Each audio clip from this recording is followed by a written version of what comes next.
Hello.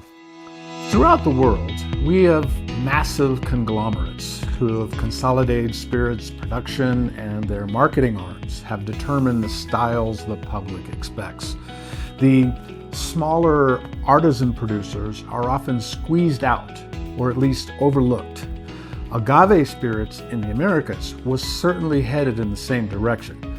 But before what happened to tequila happened to mezcal, regulations respecting artisanal production techniques and the related culturally significant flavor and aromatic characteristics, only made possible by those production techniques, have recently been preserved through legal labeling requirements.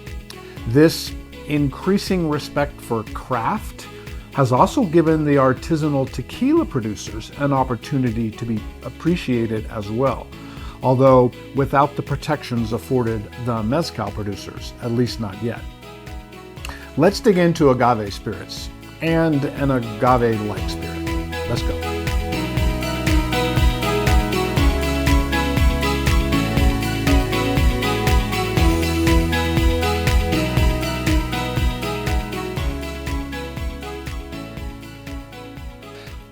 I don't know of a spirit category that encompasses a scantily clad Hooters waitress with a bottle of Cuervo in a holster on her hip pouring shots, and the artisan fifth-generation mezcalero tending the fire under his clay pot still while a nearby stream has been diverted to fill a steel bowl that acts as the condenser.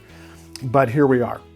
Mezcal is not tequila, and tequila, at least since 1994, is not mezcal. These are also not the only agave-based spirits made in Mexico. And while we'll mention a couple others, these are the dominant players in this space. Dominant is relative because the contrast in players just in the tequila and mezcal sectors can be enormous. We think it's important to use the industrial versus the single mezcalero producer as a point of contrast when exploring the styles. Both are created to fit market demands in their own way, and we shouldn't judge one as holistically better than the other. We also have small artisanal tequila producers and large-ish mezcal producers, although nothing on the scale of our massive industrial Cuervo and Sauza distilleries. Agave is a genus with many species used in spirit production. The mandated species for use in tequila is Agave Tequilana Weber or Blue Weber agave. The most widely used agave in mezcal is Blue Weber's grandfather, Agave Agostofolio Ma or Agave Espadin, although mezcal allows for multiple agave species. Tequila has a limited production area concentrated in the Mexican state of Jalisco and sub-regions in 4 other states where Blue Weber has traditionally been found. Mezcal became a protected GI in 1994, and while originally an all-encompassing term for agave spirits, it is now defined and protected in 9 Mexican states, with more likely to be added. Oaxaca is the center of production, but the 9 states of Puebla, San Luis Potosi, Tamaulipas, Zacatecas, Durango, Guerrero, Guanajuato, and Michoacan, they basically surround Jalisco. Non-Blue Weber agave spirits from tequilas Jalisco are called Raicilla. Sonora, way to the north up against the Arizona border, has an Espadin-based spirit tradition that would almost seem to be included in mezcal, as it has similar aging, labeling, and production requirement. But its mandated Espadin and cultural identity has kept it happy to be called Bacanora and kept out of the broader category. The states to the east of Sonora, Chihuahua, Durango, and Coahuila, have a similar plant to our agaves in the same class but different family called Dasylirion wheeleri. Wheeleri, it's locally called Sotol, which is also the name of the spirit made with similar labeling and production techniques. For this lecture, we are going to only go deep into tequila and mezcal, the capital M version. While these different species of agave are of different sizes with differing aromatic character and grow in different parts of the Central America, these plants have a similarity in the way they procreate, which has large implications for those wishing to make spirit from them. What agave do is, over a period of years, from 7 to 30 years or more, is accumulate carbohydrates, or fructans, because they are fructose heavy rather than our starch, which is glucose heavy. They concentrate them into the central core that's protected by spiky leaves. The agave are not perennial or annual, but are more like an annual in that they only reproduce once in their lifetime, and do so right before they die. When the plant feels the time is right, after years of accumulating those reserves, they will use those reserves to push up a stalk of a couple meters, 7-8 feet, to maybe over 10 meters or over 40 feet, full of flowering sex organs to be pollinated before the plant then dies. This stalk is called the quiote, and this romantic reproduction cycle is a pain for those wanting regular and reliable access to agave for distillation. Now, we can cut this off as soon as we see it and get up to a year of additional growth and corresponding sugar development, but the plant will still die just as if it had flowered. They do have an asexual method of reproduction, or cloning, in where many species, like our Blue Weber and Espadin, will grow a shoot off of the base starting after about 2 or 3 years, called a pup. Clipping the pups off and replanting them has allowed for easier domestication of both these species, and you'll see rows and rows of them being cultivated now. We also see a similar shoots off of our quiote called bulbils that we can clip off and plant.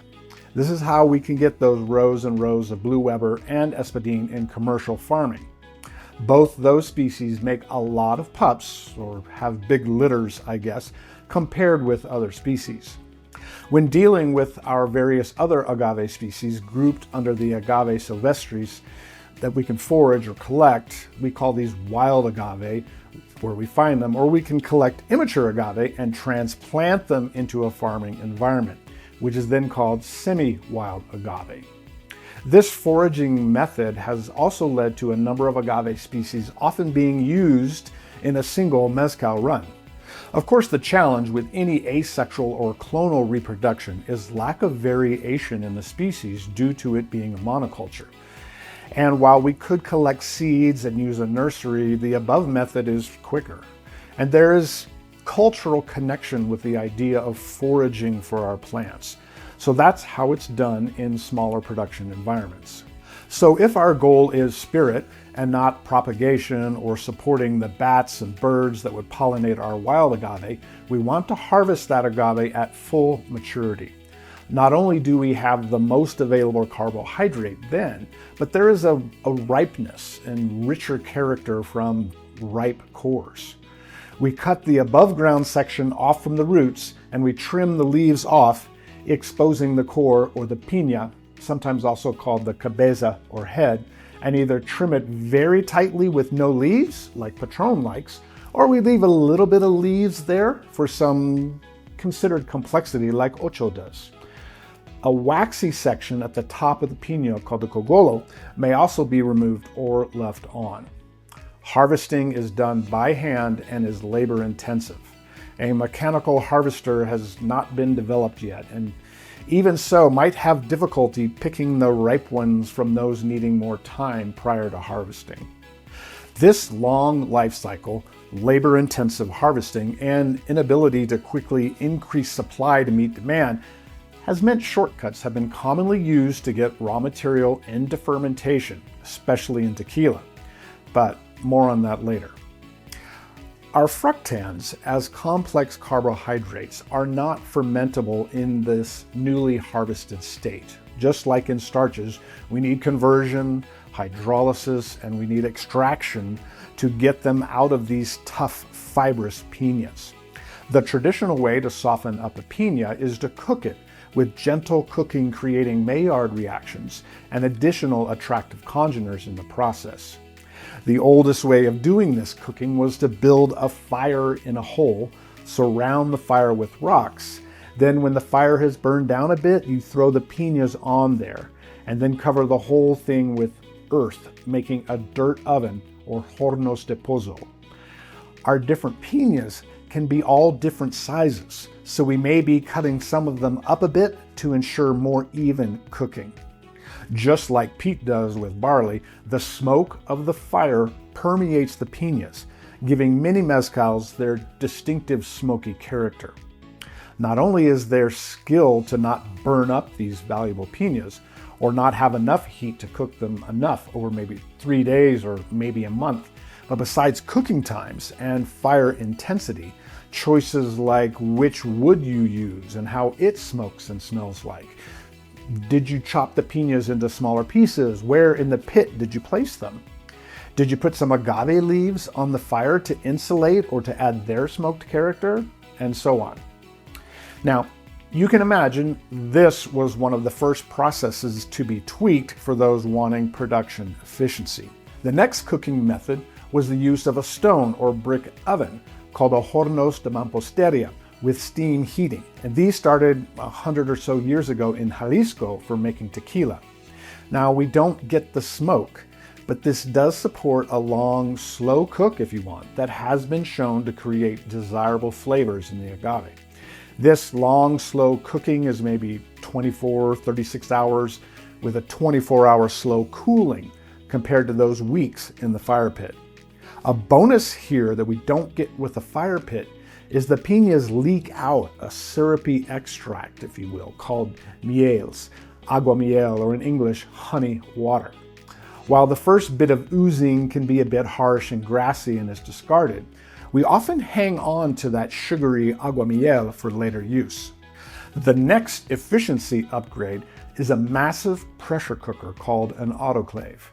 Now we get our cooking done in 12 to 24 hours and can still get some agua miel in the process. With the implied quality impact of these cooking techniques, there is some restriction in their use. There may be one tequila producer who still uses hornos de pozo or pits, with most using autoclave and higher end producers using stone ovens. And there is no restriction on how you cook your Blue Weber agave and tequila. Mezcal does have some legal labeling requirements or restrictions depending on its production methods, but more on that in a minute. So now we've softened our piñas, we need to soak them in water for hydrolysis and smash them up to get access to those carbohydrates to ferment. Our traditional producers put the piñas in a wooden trough and smack them with big mallets to break them up. Or we can use a donkey to pull a big stone wheel around in a pit, smashing up the piñas. And then when your donkey dies, like at Fortaleza, you can use a tractor, or you can put a little electric motor on it as well. The stone wheel moves around and around while someone pushes the piñas in and out of its path. Eventually, mechanical shredders were deployed to increase volume and efficiency. But these paths to acquiring a sugary liquid still obviously left potential carbohydrate behind in the shredded or smashed piñas. So someone in the 1990s decided this entire cooking, then crushing, was too time-consuming and not great at extracting all the carbohydrates, and a diffuser was brought in. The machine shreds the piña first, then blasts the pulp with hot water and usually some acid, and really extracts the available fructans. In fact, we can throw tough, immature piñas in there too, and still get their potential sugars out. Then we just have to boil the liquid to sterilize, throw in some enzymes, and now get a sugar extraction of over 95%, rather than, say, 70% in our manual methods. Maillard reactions? Yes, not so much. Patiently waiting for ripe agave and its congener character, also apparently not worth it. It's also quite possible that your target customer doesn't want to pay for those anyway. Now, to be fair, you can cook your agave before throwing it in through a diffuser, and some producers will claim the output quality is comparable to more traditional methods. But in reality, very few diffuser-based producers brag about using it. So while we seem to be set for fermentation now, Agave spirits often play with our sugary liquid prior to starting fermentation in a process called formulation. We can be formulating for a couple reasons. One is character, where we add some of that roasted, caramelized aguamiel and maybe some agave fibers for some earthy vegetative notes, and even some additional conversion of fructans during fermentation from those fibers. Or we can look at the complicated process so far and our raw material life cycle, yield challenges making acquiring our agave sugars a pain, and just add some other cheap sugars into the mix, maybe corn syrup or cane sugar. And legally, as long as it's mostly agave, like say at least 51% agave, we can still call it tequila. Not 100% agave tequila, but still tequila. This makes the bulk producers able to churn out lots of tequila at lower prices. Mezcal regulations have been able to say, no, this 51% agave stuff can't be called mezcal, and have a legal category stipulating even whether a diffuser can be used. So after possible formulation, regardless of how we got here, it's time for fermentation. Our two primary categories of tequila and mezcal have differences here as well. Tequila has no mandated or classified fermentation protocols. You can use whatever you want, from stainless steel, wood, animal skins, masonry, or even tree trunks. And the artisanal tequila producers will often state their fermentation vessel of choice and related processes on the label, but accuracy is not legally binding. Within the mezcal categories, these fermentation vessels are restricted, which we'll discuss later when we talk labeling. As you might expect, if we're headed to a big column still and wanting a lighter style, we grab cultured yeast, some nitrogen and other yeast nutrients, and use temperature-controlled stainless steel. Quick, efficient, and clean fermentation, relatively low on esters. Doesn't mean we can't throw some agave fibers in too, but the impact may be minimal. At the other end of the spectrum, we look at high-character mezcal, where some producers will be using those tree trunks or are vessels hard to clean that introduce possible congener development through desired microbial contamination. Not often seen in many other spirit categories, we'll break the fermentation into steps with an initial fermentation of just that thick, unfiltered sugary liquid into an open-topped exposed container, along with the agave fibers still included. We'll let ambient yeast and bacteria get to work for a couple of days, developing all sorts of congeners. Then add water and go another few days, or even a few weeks. And remember, nothing says a tequila producer can't do this and go to these lengths. And many mezcal producers don't go to this extreme, but these artisanal procedures are seen far more often in mezcal than tequila, especially given there is some legal label validation for production methods in mezcal. So we're finally here at distillation, and you might be hoping things get less complicated now, but you're out of luck. As you might now expect for tequila though, use whatever still type you want, made of whatever material you want. We don't care. Yes, NOM 006 says at least 2 distillations, but columns are allowed. ABV off the still can be whatever.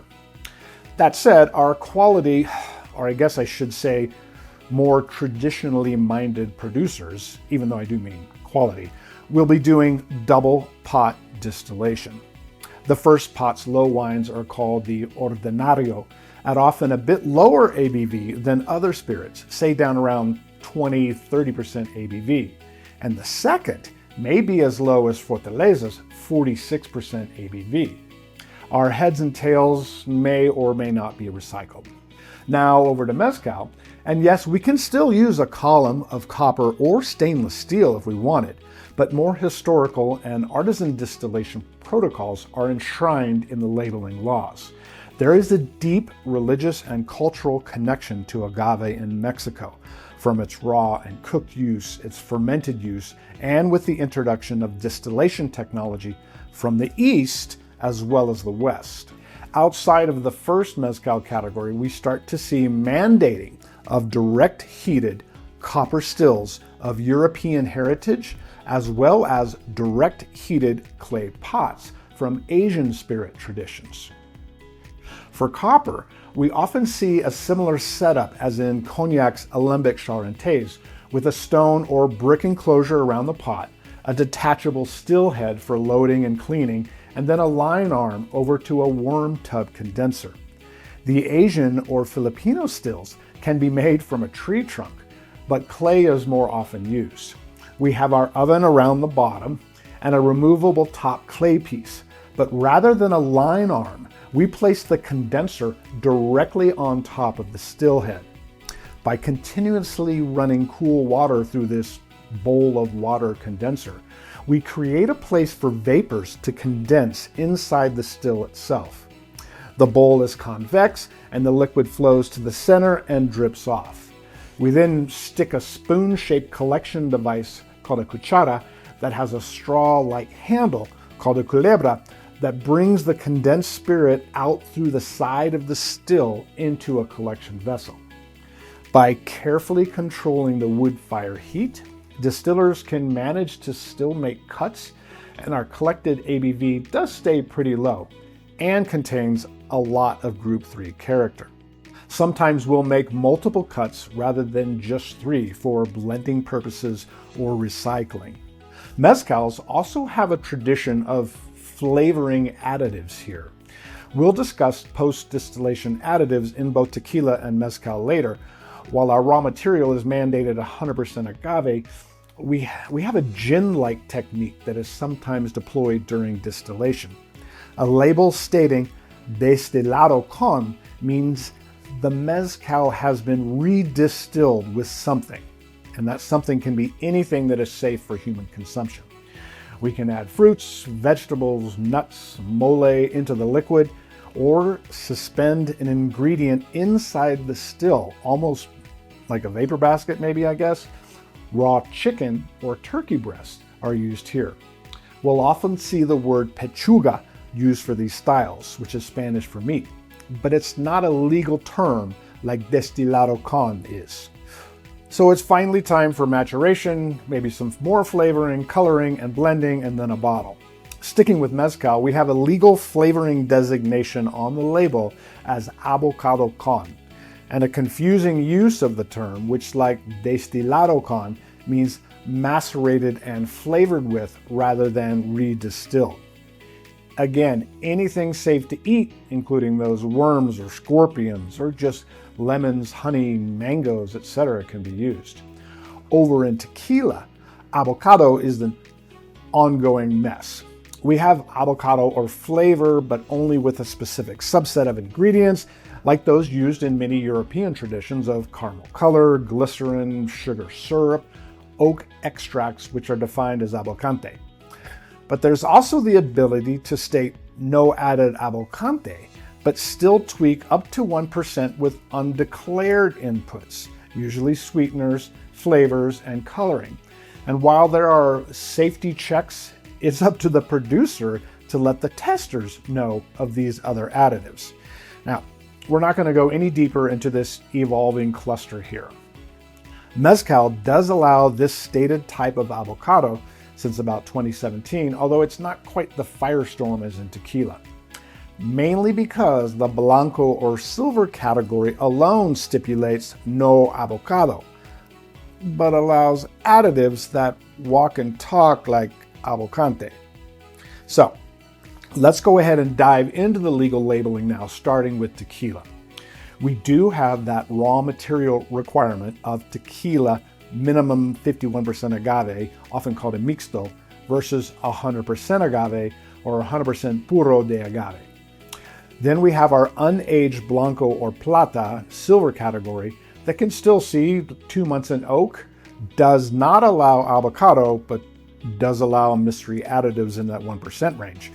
I'll leave you to figure out how the hell Jose Cuervo Especial Silver is somehow a mixto with no avocado, but up to 49% non-agave sugar in it.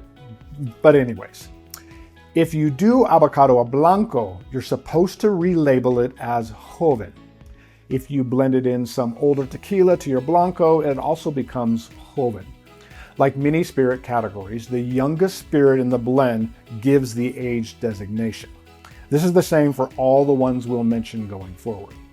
Our gold or oro category is less than 2 months aged and gets its color from abocante, or by adding an older tequila to it. 2 months minimum in oak gets us reposado on the label. Could have abocante, could have older components in there as well. 1 year minimum is añejo and a cask size restriction of 600 liters or 159 gallons at the top end. This allows abocante, and it could have older components in there as well.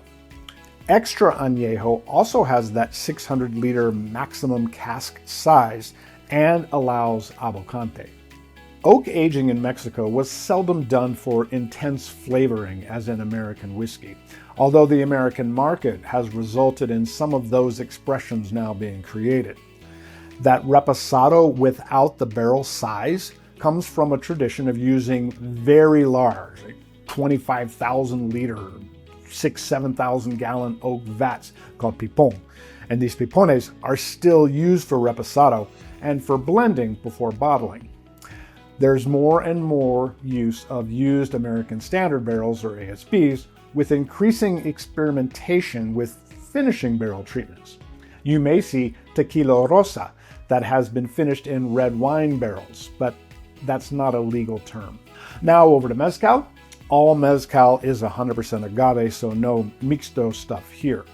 Outside of raw material, mezcal has probably the most detailed classification protocol of any spirit category, with legal labeling intertwined to cover aging, flavoring type, cooking, processing, and distillation methods. While the vast majority of mezcal is not oak aged, we do have an unaged category of Blanco or Joven, and then in inert aging in glass bottles of at least 5 liters or 1.3 gallons for 12 months, deemed Madurado in Vidrio.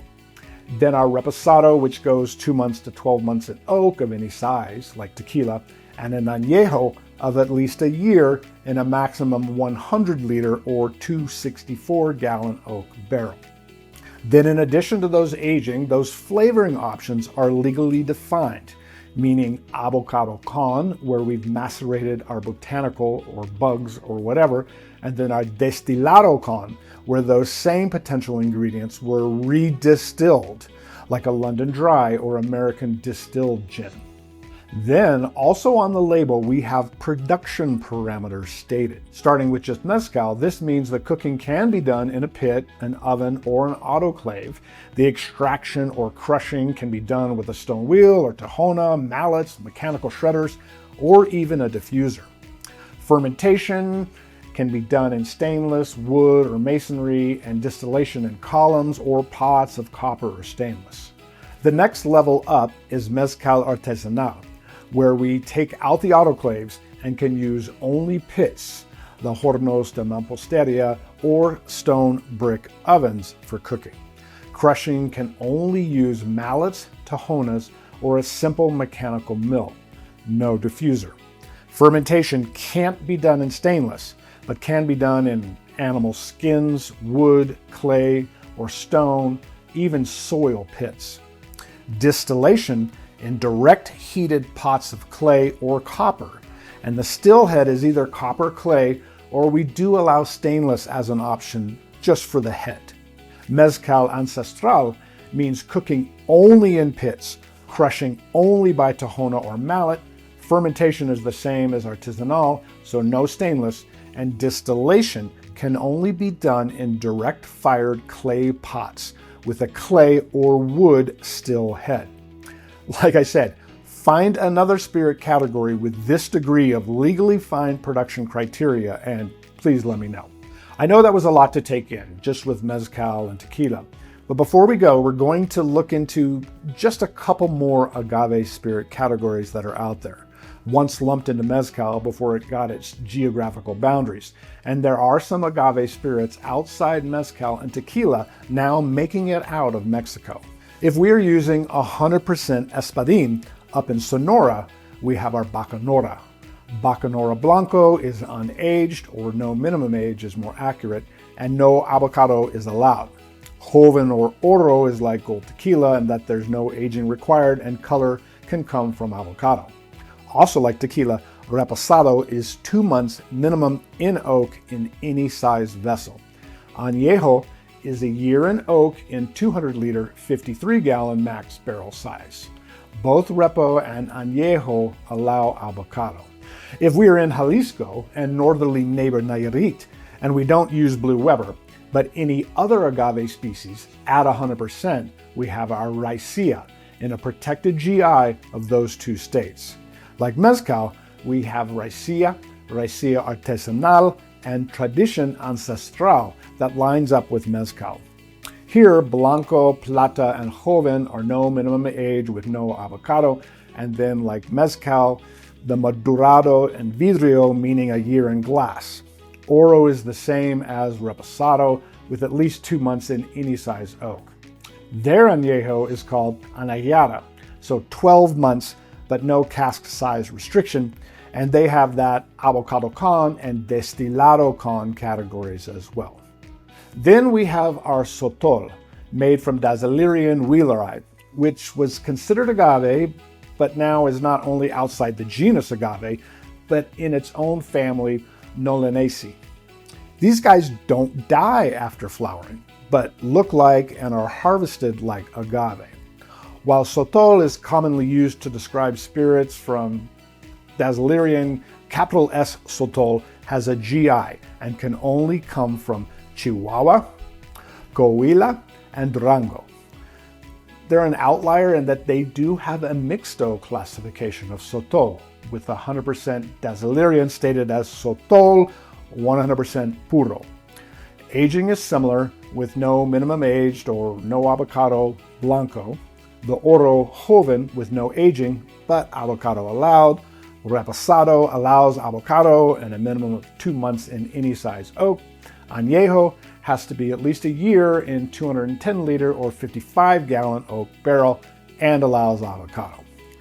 So this presentation hopefully provided a somewhat detailed overview of the primary agave spirits, with special focus on tequila and mezcal, while also delving into the distinct production processes, legal classifications, and discussing a small number of differences in agave species being used.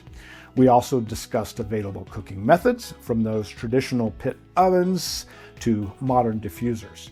We talked fermentation techniques and distillation protocols, emphasizing the unique artisanal nature often preserved in mezcal and enshrined with strict labeling requirements. You should be aware of some of the other agave-based spirits now, like Bacanora, Raicilla, and Sotol, with a basic understanding of their production and regional protections. While relatively new to the world stage, the complexity on the palate and fascinating production methods show it certainly belongs there.